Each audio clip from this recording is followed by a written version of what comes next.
Hello, I'm Alessandro, and today I'm gonna show you how to do the cyberpunk style of futuristic look when doing street photography. I will show you the camera I use, the lens, the camera settings, and the locations I normally take these kind of pictures. For that, it's better we take the camera, we go out and take some pictures, later we come back to Lightroom and we edit them. For the camera, I will be using the SONY a7C with the Tamron 2875 f2.8. So let's go!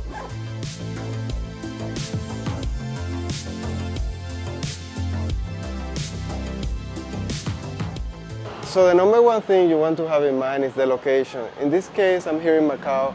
The city is a paradise for street photography. You have it all, from modern architecture to very vintage, neon lights and lots of people because it's very populated.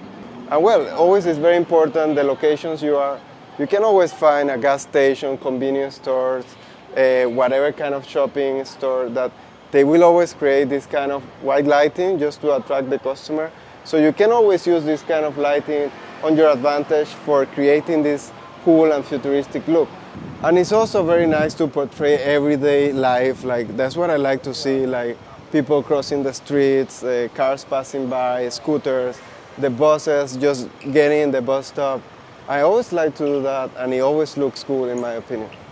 Normally my camera settings, I will use aperture priority or shutter priority. If I use aperture priority, I will set my shutter speed to be over 125. I can do that in the ISO settings when I'm doing auto ISO, and I leave my ISO in auto. Then the composition. So basically you can find any kind of lighting. In this case we have some LED lighting here. It's not really neon, but it looks like neon. So what you want to do, I normally take my pictures in portrait mode. I rarely use landscape, but if you want to use landscape, it's up to you. So I'm gonna be using portrait, and I'm gonna just use 50 millimeters in this case to portray the people which is passing by. And you can see someone is just passing, and I just grab the shot. And well, that's basically the first picture. So here we are in one of my favorite neon lights here in Macau. This is from a jewelry shop, so they just say gold and stuff like that. So you can see it's just next to a colonial looking building, and actually it's very old, and we have the neon light. So I think it's very unique. So we have the bus passing by, and I'm just gonna get it just now here. And I think it's gonna look great. So I just got it. This is the shot I'm just gonna be editing later on. So I just came back, and I'm gonna show you how I normally edit the pictures. So let me import them to Lightroom and let's see. So here I have the pictures, and well, I'm just gonna select the one from the bus, which I think this picture looks quite cool. I have a couple of pictures here, some of them they are trash, but I think this picture is good enough. So I'm just gonna get this one, and well, the first thing I wanna do, because I'm gonna post it on Instagram, is crop my pictures. So I'm just go to crop to the Instagram format, which is this one, and once I have it, I think this one looks pretty good. I'm just gonna select it. Then after that, I'm just gonna do the corrections from chromatic aberration, and then the profile correction, which is for the lens. Once I finish that, it's very simple. So we're going to be starting with the white balance. So first we're going to be using around 3200. I think it's the sweet spot for the SONY a7C, and we're going to increase the tint to around 23. Once we do that, we have an idea which kind of picture we're gonna be editing. In this case, we have a lot of yellow lighting all around, so we might need to decrease the temperature of the picture for the white balance a little bit. So first thing, decrease the highlights all the way. After decreasing the highlights, we balance the picture by increasing the exposure, and that's why you need a fast lens, because you want to have the ISO at least below the 3000, the 2000, so you don't bring too much noise when you increase the exposure. So we're going to be increasing this to around 1.70, and then we're going to, the contrast, we leave it where it is. You can increase if you want, but then the shadows we're going to increase around +20. The whites, the same, around +15, around that area is where you want it. And the clarity, I don't want to increase clarity, I just don't like it, especially for this kind of photo. It brings too much detail, it makes the picture too flat, and I just don't like it. So we decrease the clarity to -25 to make it a bit more dreamy and the lights are a bit softer. So after that we're going to increase the vibrance to around +15, and that's basically it from the base panel. We're going to do a very simple S-curve, so we're just gonna decrease a little bit here in the shadows and increase in the highlights, and just increase the whites a little bit, the blacks, and bring the whites a bit down. That's basically it from the S-curve.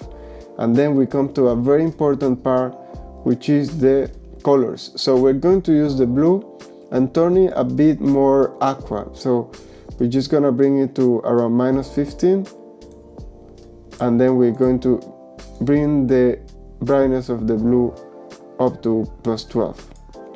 We're also gonna do this with the orange, which the red we're gonna make it a bit more orange to +15, and we're going to increase the saturation of the orange as well. So after that we come back. Something I like to do is the calibration, which I normally twist to a bit, make it a bit more green, around -5. And then, well, after that we are basically done. We can correct the S-curve a little bit, but I can see this picture is still a bit yellow. So for that we're just gonna decrease to around -2900. I think this will be the sweet spot for this picture. Then I'm going to be doing some masking for sure to increase the brightness in this area of the picture, depending on how bright you want the neon light. This is a very beautiful neon light. And then after that we're going to do the opposite, making a vignette a bit bigger, which is here, and we're going to make it darker by inverting. I think after that we are perfectly done. I think this is a very usable picture. I really like that there is a bus passing by, there is a taxi at the end of the frame in this area, there is a bus and a taxi also here, a bit of a neon light, and there is a big construction in the back. I think we can decrease the exposure a little bit, and I think that's pretty much it. So this is how I edit the picture. So I'm just gonna copy this and I'm gonna go to the other picture I took, which is this one I showed you before, is actually this one. So for this one, let me reset it and we're going to paste it, and it's basically the same. We have the neon, or in this case it's LED lighting, which actually has a little bit of neon around, and we have the white lighting, which becomes a bit bluer. As you can see, this is white lighting, the lighting is very white, becomes a bit blue, and it gives this style which I really like. You can make it a bit more dreamy, but I think I'm very happy with this picture. And we are done. And as you can see, it didn't take more than 5 to 10 minutes to finish this edit, and you can always save it as a preset and use it for any kind of night photography. You will be surprised with the results that you can get from many different situations. And well, that's basically it. I hope you liked the video, I hope it's useful to you, and I hope to see you in the next one. Bye!